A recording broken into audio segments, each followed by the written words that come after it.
Ciryl, congratulations, of course, on the victory. I mean, you promised a masterclass coming in. Do you feel like that's what you delivered tonight? Oh yes, I think it was that. It was that. He touched me maybe one time, two times. He gave me a poke eyes. My vision was flou, comme on dit flou, blurring for all the fight. It was not easy to manage this, but yes, it was. I think it was a masterclass. Yeah.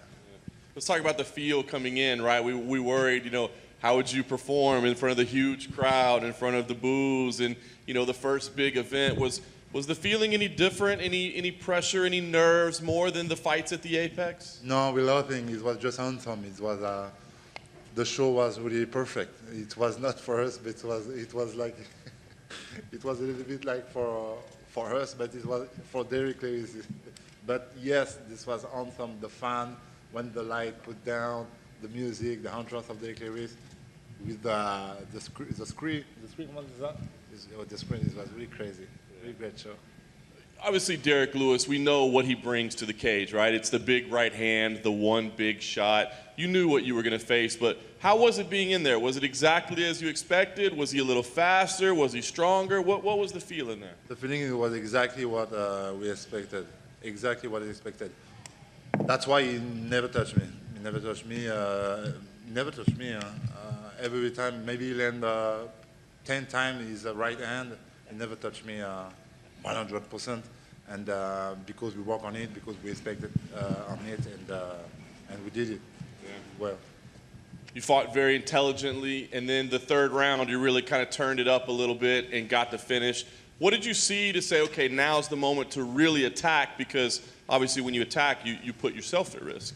Yeah, I was not sure because at the first time I thought it was done and the referee gonna stop the fight, but he didn't did.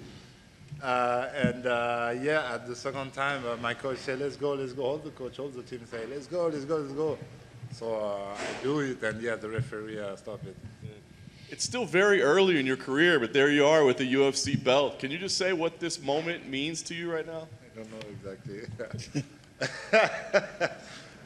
A little bit strange because, yeah, like you say, but it look a little bit normal. Comment tu dis? Yeah, it's really thankful. I'm really happy. I'm really proud. And this is not exactly for me. This is for my coach, Fernando Lopez. Everybody knows the story with Francis, though he was really close to have the bet, and unfortunately he moved in Vegas. And this is also from my MMA Factory, my gym. This is for the fan in France. This is for my country. So this is for my family. I'm so happy. Yeah. That's awesome. And then last thing for me, you'll obviously want to celebrate and enjoy it, but we know the unification fight is next. Ideally, when would you like to see that fight happen? I know you want to spend some time with the family, but when would you like to fight Francis? When would it work for you? When exactly? Maybe some people ask me maybe for the end of this year. It's possible, yes, it's possible. But yes, I did a lot since 1.5 years, and I have a baby. I'm waiting for a baby, so I just want to rest a little bit, a few months. And I don't know exactly. We will see. Ciryl, you came out to Tipping on 4 Fours, Wrapped in 4 Fours. That's a Houston classic. On Wednesday, when you played that, did you know when we were together, when you played that, did you know you were going to actually walk out to that today? Yeah. Yeah, of course. This is a classic music. This is a classic music with a rapper from Houston. I love the culture from Houston. And there are a lot of rappers with DJ Screw, Big Mo, and a lot of guys. And I love this. You talked about how American black culture shaped a lot of your growing up compared to French culture. Do you understand that you trolled the fans in Houston when you came out to that song? Because they actually thought Derek Lewis was coming out.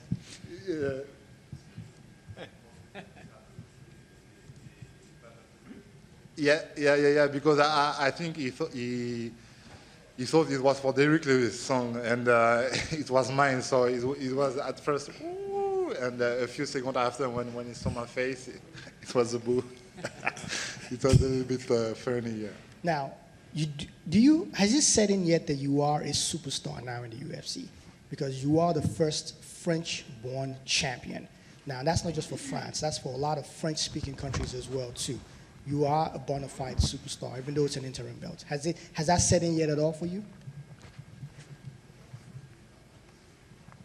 No. I'm clearly aware about all of this around me, and I just want to take it cool, just cool. Yes, of course, I did it. I did something really crazy. I started that just a few years ago. Who did it? Who? So yes, I think this is mean something, but I would just want to take it like really cool. And you're gonna have to up your security. You can't walk around the streets of Paris just anyhow anymore.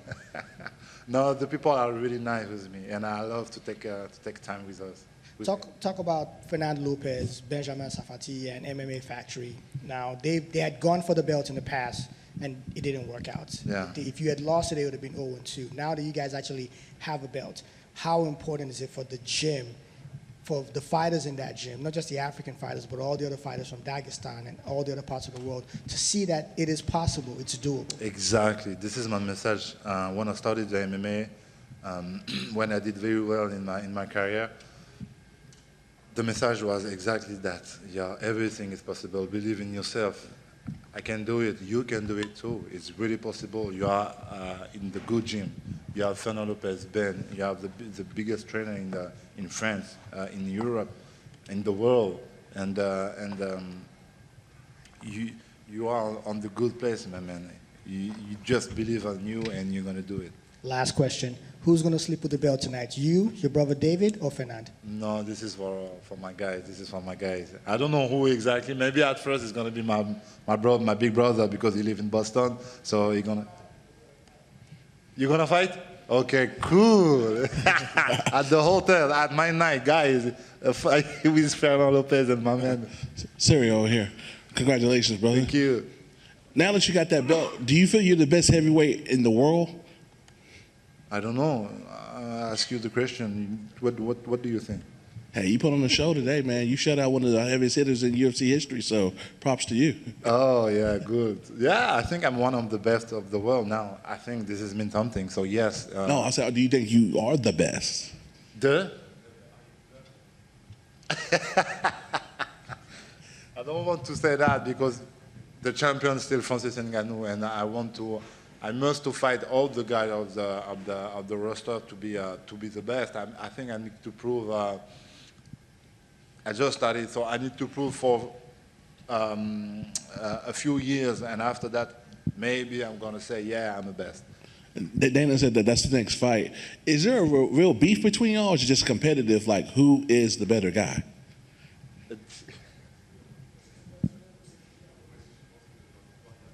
Oh no, for me it's just a sport. No, it's just a sport. It's just a sport. I just want to make a show. I just want to do a performance, and this is my job. This is my job, and I just want to make money with that. And as my guy alluded earlier, being from Texas, that was the ultimate troll job, coming out to tipping on fofos. When he came out, how calm? You seem like you just locked in and you kind of went to another zone. How was that moment, to be in that moment where everybody's booing you, you got the whole city of Houston against you, and you just like you're in your own space? How does it be like that in the biggest fight of your career? Really normal for me. I was all ready for that. And this is a sport. It's not the first time, exactly. It's not the first time, and this is a sport that's really normal. No, doesn't bother me. Really doesn't bother me, and I knew that already. How big would it be if you and Francis get to do y'all thing in France and headline the first UFC card in France? Qu'est-ce que j'en pense? Yeah. I want to bring the UFC in my country. I want that. And final question for me: what do you think is going to be different when you go back home that wasn't existed before you got this belt tonight? How do you think your life has changed? No. Really no. Now you know me a little bit now. I'm really cool. I'm really okay with that. Yes, I'm happy, but no, nothing gonna change. Maybe with the media, maybe with the attention, with the people outside, with the fan, but it's gonna be okay. Ciryl, down here to your right over here. Francis Ngannou is the heavyweight champion. You're the interim heavyweight champion. You had the same coach. You know, the same coach brought you guys up, Fernando Lopez. What does that say about how good of a coach Coach Lopez is? It's a genius, exactly. It's a genius. Every time he can see the future. When we met him at first in the MMA factory, and I did just 2 training. He told me one day this guy is going to be a champion, and he take care of me. And now today we did it. So. Obviously, you and Francis have trained together. You sparred together. Is that any kind of an advantage now going into a real fight with him, that you already kind of know what to expect? For the fight with Francis, sorry? Yes. Yeah, because you've already trained and sparred with him, so you know a little bit about how he fights. Yeah, the training is something. The fight is another thing. Yeah, not surprised. Everybody know Francis his strengths. Everybody know what is my strength, and we will see. We will see. But for the moment, I don't want to thinking about that. I just want to rest a little bit and to enjoy. Welcome. Mon français. Voilà, exactement. En français, de façon à ce que les images tournent au maximum chez nous. Qu'est-ce que ça représente pour toi, Ciryl, cette victoire à l'UFC? Tu es le premier champion français de l'UFC. Ça représente un truc complètement dingue pour nous et pour le sport. Pour l'histoire du sport, c'est cool. C'est vrai que pour l'histoire du sport, c'est vraiment quelque chose de fou. Premier français champion à l'UFC. Connaissant mon parcours, en fait, c'est ça qui est assez incroyable. Donc je suis super fier de ça. C'est vrai que je suis super fier de ça. Mais au-delà de ça, c'est pas quelque chose qui va. Ce soir, je vais me coucher quoi. J'ai un peu d'adrénaline du combat, mais c'est pas parce que j'ai ça que je vais pas pouvoir bien dormir. Hein. Au contraire. Mais je suis super content de ramener ça en France. Je suis vraiment content de ramener ça en France. Est-ce que c'est aussi un message d'espoir justement pour tous les jeunes, leur dire que déjà le MMA c'est génial, c'est un vrai sport, c'est pas un truc de racaille, de combat, et puis 2 que c'est possible quoi. Voilà, il faut être discipliné, il faut croire en soi, il faut bien s'entourer, comme j'ai toujours dit depuis que j'ai commencé ma carrière de MMA, et tout peut arriver, tout peut arriver. Le MMA c'est un sport très rapide en termes d'ascension. On le voit encore avec mon coéquipier Nassourdine Imavov qui est en train de gravir les échelons à vitesse grand V, et lui aussi je pense que ça va donner quelque chose de pas mal. Donc mon message il est celui-là, tout est possible, croyez en vous, entourez-vous bien et foncez. Est-ce que ton image, tu penses qu'elle va changer maintenant en France? Alors tu as une superbe image parce que on t'appelle le bon gamin, mais tu as toujours le mot pour tes partenaires, ton entourage, ta famille, avant même de penser à toi, sans te rendre compte finalement que tu es champion. T'es champion aujourd'hui. Ouais, je suis champion, mais franchement je te jure, je le vis vraiment comme ça, c'est vraiment pas pour moi. Ça c'est pas pour moi, je te jure c'est pas pour moi. C'est de voir le sourire sur la tête de mon frangin qui m'a vu grandir comme un. Tu vois ce que je veux dire? Au bout de 3 ans, il me voit champion du UFC, mais c'est n'importe quoi ce qui se passe. La fierté de mes parents, la fierté de mes coachs, tu vois, c'est ça qui me fait kiffer. C'est ces moments de vie-là. Ça c'est bien, ouais, of course, mais c'est tout ce que ça engendre à côté. Dernière question, parce que pour nous c'est encore plus fort. J'ai posé la question à Dana White de lui dire ça y est, logiquement le prochain combat c'est face à Francis Ngannou.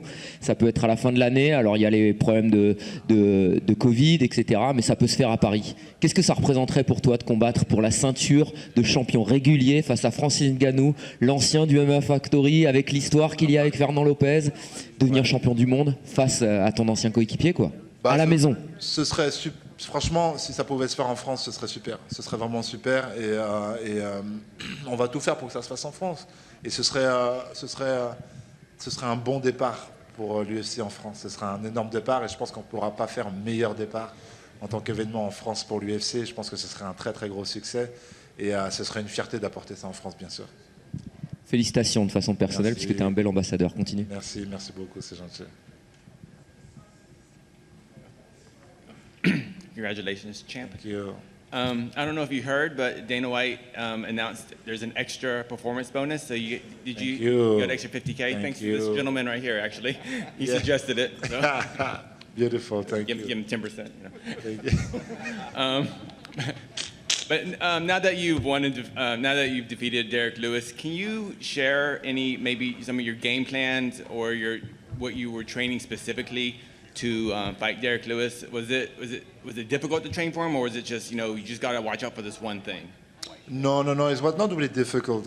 We worked a lot on it, and we did a really great job during my camp. And yes, it was the game plan. Not exactly the low kick, because everybody know Derek Lewis can catch my legs.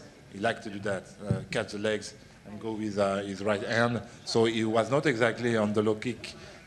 But when I saw it was okay, I kept the way and we did it. And I think this has helped me to win this fight.